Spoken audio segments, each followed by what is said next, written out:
Сотрудники ФСБ провели опрос журналистки Светланы Рейтер в связи с расследованием в отношении правозащитника Игоря Каляпина. Он занимается расследованием похищения людей в Чеченской Республике. Рейтер ранее сотрудничала с ним при написании статьи в журнал Esquire и поэтому привлекла внимание правоохранительных органов. Что спрашивали у журналистки и кто, по словам правозащитника, инициировал его преследование? Разбирался Владимир Роменский. Владимир, вам слово.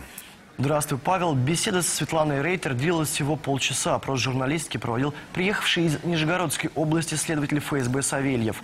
По всей видимости, именно он ведет процессуальную проверку в отношении председателя комитета против пыток Игоря Каляпина. Ранее в Esquire вышла статья, посвященная преступлениям, которые совершают в Чечне сотрудники полиции. В ней Каляпин рассказывал об исчезновении людей, приводил данные о полковнике Юрии Буданове и излагал свою версию убийства Натальи Стемировой.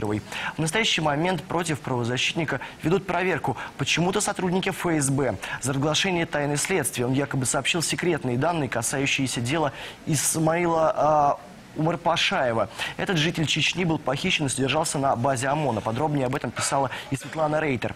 В связи с этим сегодня ее спрашивали, получала ли она какие-либо документы от правозащитника и имеет ли доступ к его электронной почте. На все вопросы, по словам журналистки, она ответила нет. Сам же Игорь Каляпин уверен, что следователи заинтересовались им не случайно. Вот эта наша активность, она вызвала ярость у вот этих кадыровских друзей, ну и его самого. О чем он достаточно откровенно сказал, выступая в Грозном. Что вот мы там сталкиваем ведомство лбами, что мы пытаемся каким-то образом ему помешать, что мы защищаем каких-то преступников и так далее. Эти наши выступления, это наша активность и вызвало в результате вот это противодействие, которое, насколько я понимаю, Кадыровым просто заказано откровенно. Я не думаю, что мое родное Нижегородское УФСБ, оно так сильно озабочено имиджем или безопасностью Кадырова. На меня именно здесь пытаются возбудить уголовное дело. Очевидно, что это заказ.